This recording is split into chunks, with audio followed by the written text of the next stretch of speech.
I'm here at Rayburn House, which is the office building for the U.S. House of Representatives. Because of the government shutdown, it hasn't been easy getting a hold of anyone, but we did manage to get an interview with Congressman Bill Huizenga.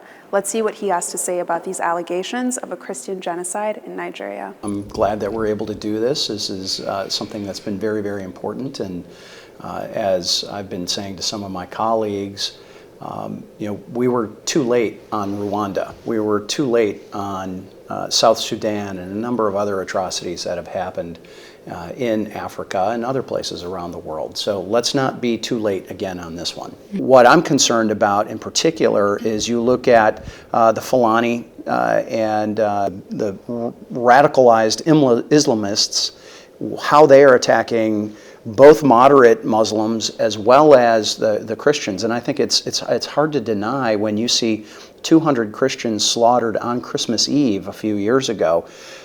Clearly it was coordinated in the attack. And I've talked to people that were in the village. I've talked to religious leaders who have been experiencing this for years.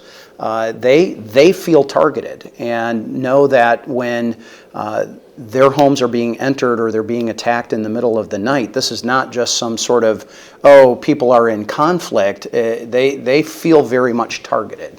Because of that, the U.S. response has been swift. Christianity is facing an existential threat in Nigeria.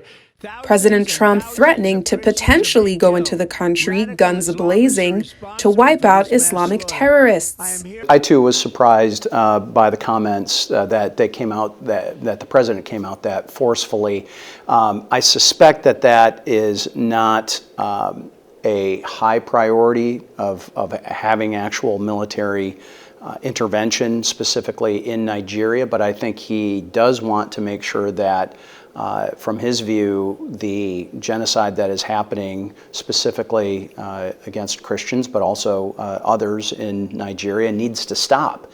But instead of military strikes, Congressman Huizenga now calling for economic sanctions. Well, I don't envision a surprise attack. I don't envision that there's going to be a military response first. As we had talked about, I would first and foremost encourage them to look at the economic pressure and sanctions on both individuals and organizations. I think that would be the most effective. Frankly, this president has been someone who has pursued peace rather than just expanding war. So I think he would be very selective before he did anything militarily. As we talked a little bit about earlier, with our government shutdown here in the United States over the last 40 plus days, that has caused some real problems for us internally.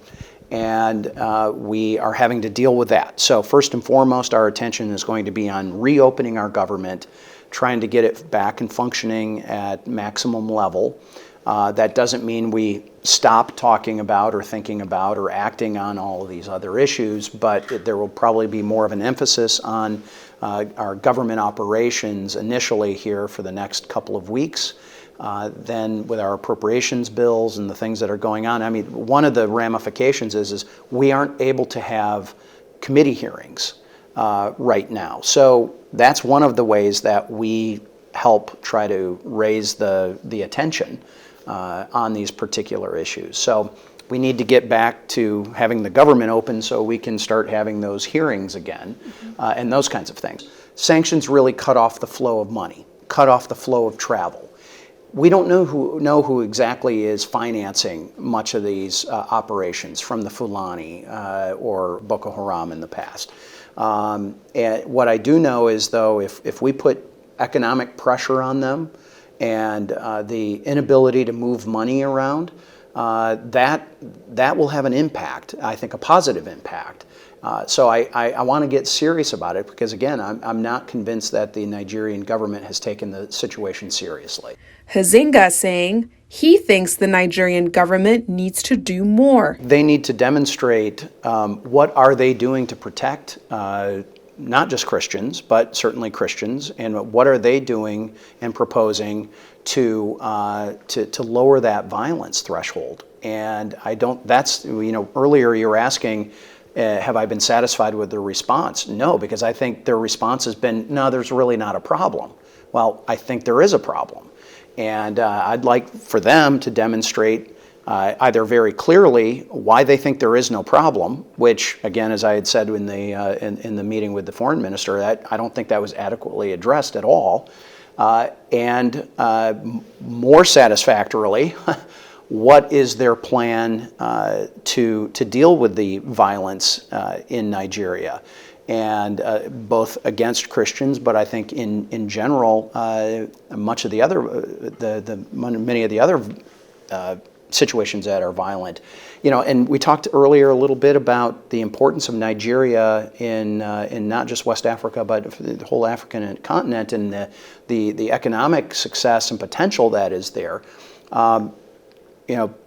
They being the Nigerian government has talked about, well, we don't want to have an unstable situation for Western companies to operate there. Well, you're allowing that destability, that instability to occur. So I would argue that it's not President Trump or the United States that's causing that instability.